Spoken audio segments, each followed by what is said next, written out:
안녕하세요. 코레고입니다. 지난 시간에 4월 마늘 비대기 시작과 관련해서 비대와 저장성 향상을 위한 주요 관리 방안에 대한 영상을 올렸었는데요. 아직 못 보신 분은 우측 상단에 영상을 먼저 확인해 보시고요. 오늘의 주제인 황산칼륨, 황산갈이라고도 하죠. 효과적인 마늘 비대를 위해 사용하시면 좋은데, 하지만 황산칼륨 그리고 비대를 위한 영양제도 잘못 사용하시면 효과가 적고 또 심하면 오히려 농사를 망칠 수도 있습니다.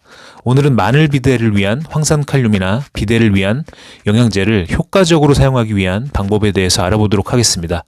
황산칼륨은 칼륨 공급과 동시에 마늘이 좋아하는 유황도 보충할 수 있기 때문에 마늘 비대기에 잘 사용하시면 이 수확량과 품질을 올릴 수 있는데요. 먼저 칼륨은 양분을 잎에서 구근으로 보내는 역할을 하기 때문에 비대를 촉진시켜주고 조직을 강화하고 수분을 조절해서 이 수확 후 무르는 증상을 줄여서 이 저장성 향상에도 좋습니다. 특히 질소작용을 억제해서 세력을 정리하고 구비대 집중을 유도합니다. 그리고 염화칼륨 사용 문의를 주시기도 하는데요.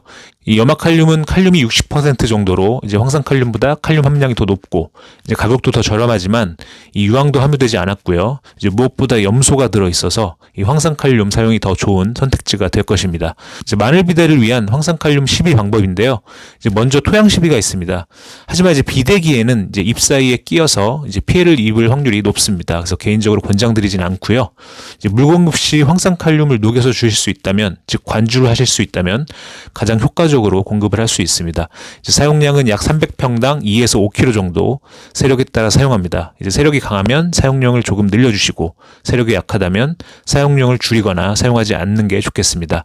이에 대한 내용은 뒤에서 다시 한번 말씀을 드리고요.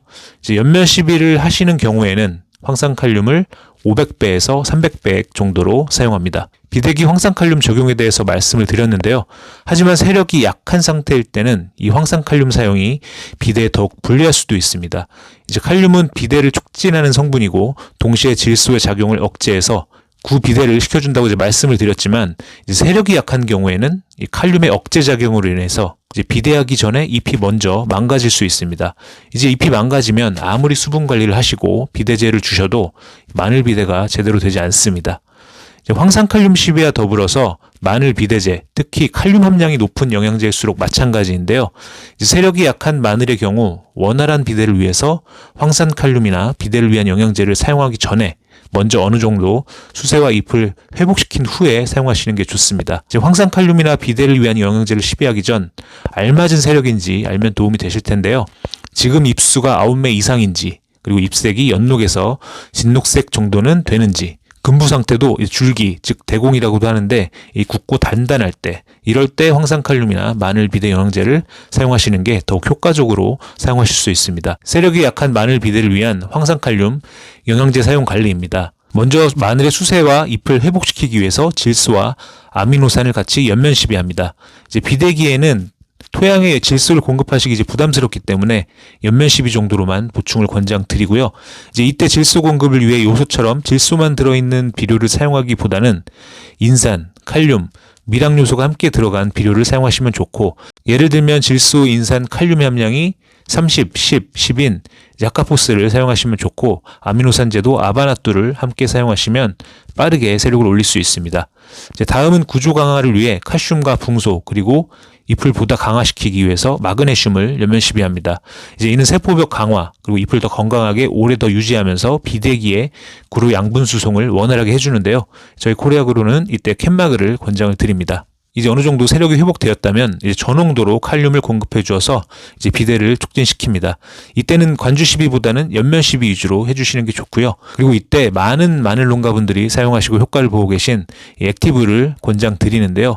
액티브는 해조 성분을 함유하고 있어서 부진한 세력을 회복시켜줌과 동시에 높은 함량의 칼륨, 그리고 필수 미량 요소들이 들어있기 때문에 마늘 비대에 효과적입니다. 반대로 세력이 너무 강한 경우에도 관리가 필요한데요. 먼저 내 마늘의 세력이 강한지 판단하는 포인트는 잎수가 지금 10장, 11장 이상인데 잎색이 좀 빠져야 되는데 계속 잎이 진한 색을 유지하고 있고 세력이 왕성해 보일 때인데요. 이럴 때 억제가 필요한 건데요. 줄기 기부, 즉 대공도 굵으면 좋긴 하겠지만 또 너무 두꺼운 경우에는 세력이 과다해서 오히려 마늘 밑이 잘 들지 않을 수도 있습니다. 그리고 실제로 잎 상태가 매우 좋아 보이는데 뽑아봤을 때 생각보다 비대가 진행되지 않고 있고 뿌리 상태가 좋지 않다면 이제 마늘 세력이 과다하다고 볼 수 있습니다. 이제 과다 세력 마늘은 억제가 이제 필요한다고 말씀드렸는데 우선 관수량을 줄입니다.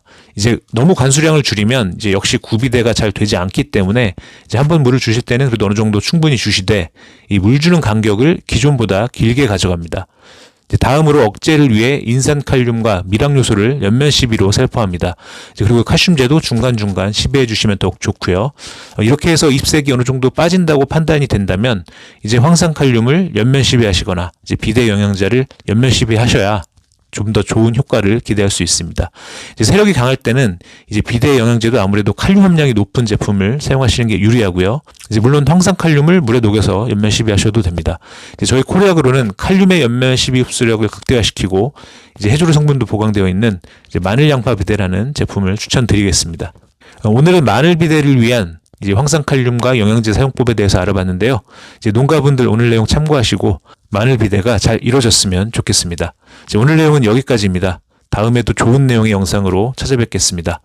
감사합니다.